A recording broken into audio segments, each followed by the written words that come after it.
तो hello guys, जैसे हम लोग ने एक्सपेक्ट किए थे बहुत जल्द ही वन पीस के अगले चैप्टर के स्पॉयलर्स हमारे सामने आ चुके हैं।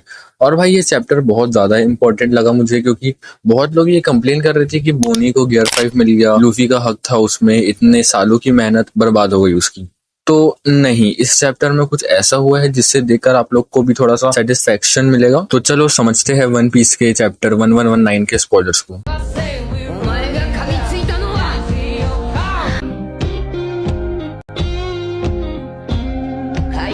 चैप्टर शुरू होता है जहां पर बोनी को गियर 5 मिल गया रहता है एंड यहाँ पे जायंट्स चीयर कर रहे होते हैं लूफी और बोनी के लिए। वो लोग खुश हो जाते हैं कि वो लोग मारने वाले हैं इन जायंट्स को, बट फिर यहाँ पे मार्स कहता है कि ये एक फेक इन्फॉर्मेशन है बस, और कुछ नहीं। अब वो ऐसा इसलिए बोलता है क्योंकि पिछले चैप्टर के डिटेल्स में हमें ये बताया गया है कि बोनी लूफी के इमेजिनेशन पावर का यूज कर रही है।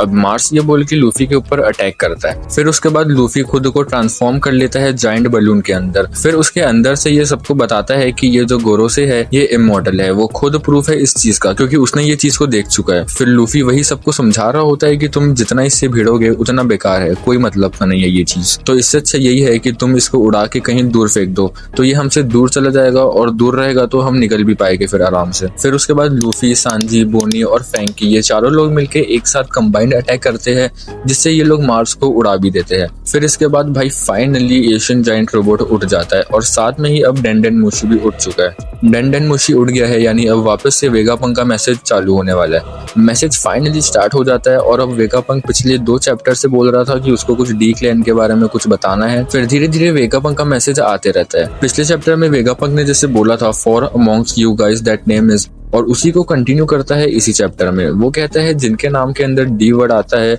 उनको वो मैसेज जोड़ के बताएगा। वेगापंक बोलता है जिन जिन के नाम के अंदर डी है उन्होंने विल ऑफ डी को इनहेरिट करा है अपने अंदर। ये विल क्या है हमें अच्छे से नहीं बताया गया है।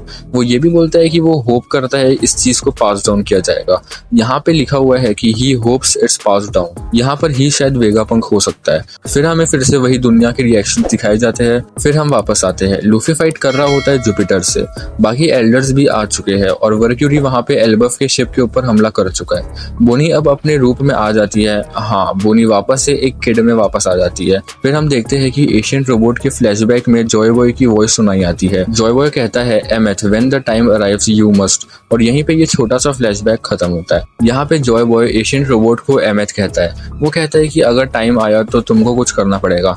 अब क्या करना पड़ेगा वो हमें नहीं बताया गया है। फिर एशियन रोबोट अटैक करता है वर्क्यूरी को और लूफी चिल्ला के बोलता है रोबोट, और यहीं पे ये चैप्टर के स्पॉयलर्स खत्म होते हैं। तो ये थे चैप्टर 11-19 के स्पॉयलर्स। बहुत अच्छा लगा मुझे ये चैप्टर, बहुत सारी चीजें पता चली हमें, बट शायद अभी 1 हफ्ते का ब्रेक है तो अगला चैप्टर 1 हफ्ते के बाद ही आएगा, यानी उसके दूसरे हफ्ते में।